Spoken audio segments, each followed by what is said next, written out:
சீரும் சிறப்புமாக நடைபெற்ற சித்ரா அனுஷம் உற்சவம் ஓம் ஸ்ரீ மாபிரிவா சத்சங்கம் ட்ரஸ்ட் சார்பில் இன்று மேற்கு சைதாப்பேட்டை பாசன் நகர் வளாகத்தில் சித்திரை மாத அனுஷம் சிறப்பாக நடைபெற்றது. காலை கணபதி ஹோமத்துடன் நிகழ்ச்சிகள் தொடங்கின. மகாபிரிவா உற்சவ விக்கிரகம், ரிஷப வாகனம் பிரிவா விக்கிரகம் மற்றும் தெய்வீக படங்கள் அலங்கரித்து வைக்கப்பட்டன. அனுஷ ஹோமங்களை தொடர்ந்து சிறப்பு ஹோமங்கள் நடைபெற்றது. குடில் கைங்கரியம் விரைவில் முடிய ஸ்ரீ பூவராக ஹோமம், குரு பெயர்ச்சியை கருத்தில் கொண்டு ஸ்ரீ குருகிரக சாந்தி ஹோமம், அக்னி நட்சத்திரம் தாக்கத்தை தணிக்க ஸ்ரீ வருண ஹோமம், வைகாசி விசாகத்தை முன்னிட்டு ஸ்ரீ சத்ரு சம்ஹார ஹோமம், ஆரோக்கிய மேம்பாட்டிற்கு ஆரோக்கிய லட்சுமி ஹோமம் போன்ற ஹோமங்களை மேற்கு மாம்பலம் பாலாஜி சாஸ்திரிகள் குழுவினர் சிறப்பாக நடத்தி வைத்தனர். ஆன்லைனில் பதிவு செய்தவர்கள் பெயர்கள் வாசிக்கப்பட்டன. நிறைவாக மகாபிரிவா விக்கிரகங்களுக்கு அபிஷேகம் நடைபெற்றது.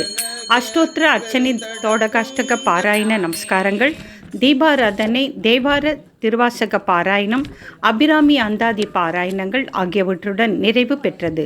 அனைவருக்கும் அன்னப்பிரசாதமும் அனுஷ ஹோம பிரசாதங்களும் வழங்கப்பட்டது. சத்சங்கத்தின் ட்ரஸ்டிகள் அனைவரும் பங்கேற்றனர். அடுத்த வைகாசி அனுஷ உற்சவம் மே 31 ஞாயிற்றுக்கிழமை நடைபெறுகிறது. அன்று மகாபிரிவாளின் 133வது ஜெயந்தி நன்னாளாகும். பல்வேறு ஹோமங்கள், பூஜைகள் ஏற்பாடு செய்யப்பட்டிருப்பதாகவும் தவறாமல் பக்தர்கள் கலந்து கொள்ள வேண்டும் என்றும் ட்ரஸ்டிகள் சார்பில் வேண்டுகோள் விடுக்கப்படுகிறது. மேலும் குடில் கைங்கரியத்திற்கு அனைவரும் தொடர்ந்து ஆதரவு அளிக்கும்படி கேட்டுக்கொள்ளப்படுகிறது. ஆன்லைனில் பதிவு செய்தவர்களுக்கு ஹோம பிரசாதமும் தபாலில் அனுப்பி வைக்கப்படுகிறது.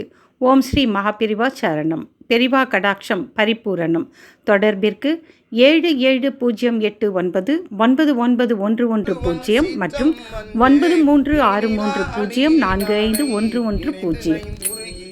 இந்த வீடியோ உங்களுக்கு பிடித்திருந்தால் லைக் பண்ணுங்க. இந்த சேனலுக்கு புதுசாக இருந்தீங்கன்னா முதல் வேலையாக இந்த சேனலை சப்ஸ்கிரைப் செய்யுங்கள். இந்த வீடியோ தொடர்பான உங்கள் கருத்துக்களை அவசியம் கமெண்ட் பாக்ஸில் பதிவு செய்யவும். அப்புறம் மறக்காம கமெண்ட் பாக்ஸில் ஓம் ஸ்ரீ மாபிரிவா சரணம் என்று எழுதுங்கள். வணக்கம்.